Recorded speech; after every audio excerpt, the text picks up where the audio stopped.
I use Arch Linux. I use a ThinkPad for Linux. These past couple of videos have been edited on Linux Mint using Kdenlive. and it's lately Linux Mint has actually been pretty good. So yeah, I'm actually dual booting Windows and Linux. How is it like actually using it? So I'm gonna open the system monitor right now. Nothing's open right now. Only 2 gigs are used up out of 16 gigabyte. Whereas with Windows, 7.5 out of 15.7.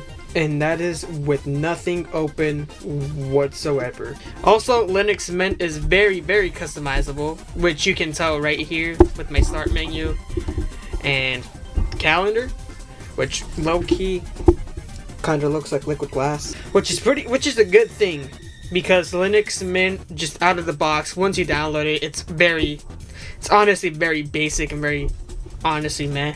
So let's open Steam. Let's open Steam. Mind you, this is not a gaming laptop. This is only a very basic Dell laptop with an Intel 13th Gen i5, which is not even a good i5. It's a low power i5. We open GTA 5, and right now, as I load it up, there's no problems loading it up, but I did have to fix some bugs.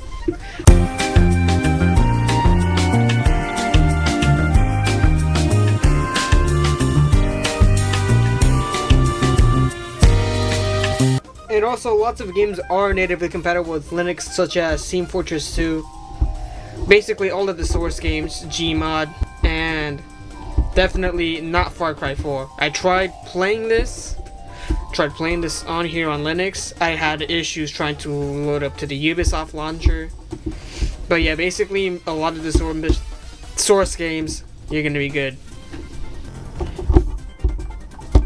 Here's a reoccurring bug that happens during...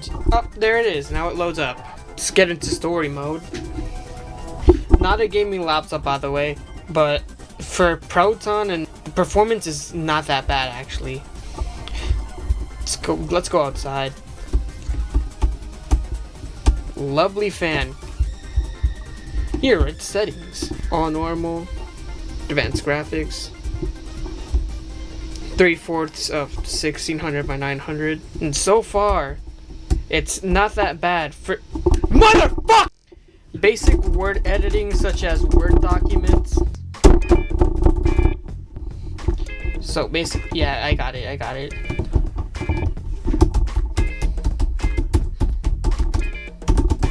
Why Linux Mint is so goated? It's super cool. So yeah, this is the team that edits all our videos. Video editing. It's okay. So for example, there's more than 2 layers. Mind you, this is still it's still a basic laptop, 13 Gen i5 with Iris graphics.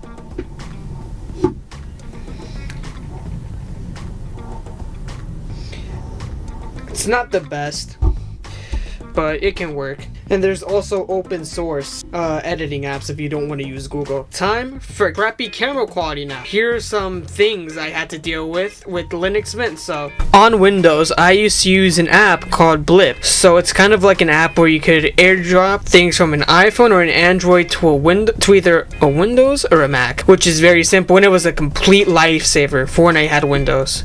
They should really bring Blip to Linux. Please, Blip, bring it to Linux. Whereas with iPhone, I have to do some fiddling around in order for me to even view the files from the phone so I could import my videos. What I had to do is click on Documents on iPhone, double click it, then there's like these 3 little digits that I have to type out in order for me to even view the complete set of images and videos that I've taken on the iPhone, which it isn't that big of a deal, but it's more of an inconvenience more than anything. Whereas with the Windows, I could just blip it. I like to call it that, blip it. So yeah, despite all of these flaws, I still think Linux Mint is better than the Windows, mostly because there are no ads on the start menu and there's no bloatware either. and it also doesn't just randomly bug out. Because on Windows, I found that when playing YouTube videos, it would just bug out as if it was gonna blue screen. Linux Mint is better. Thank you guys for watching, and stay tuned for more tech videos like this.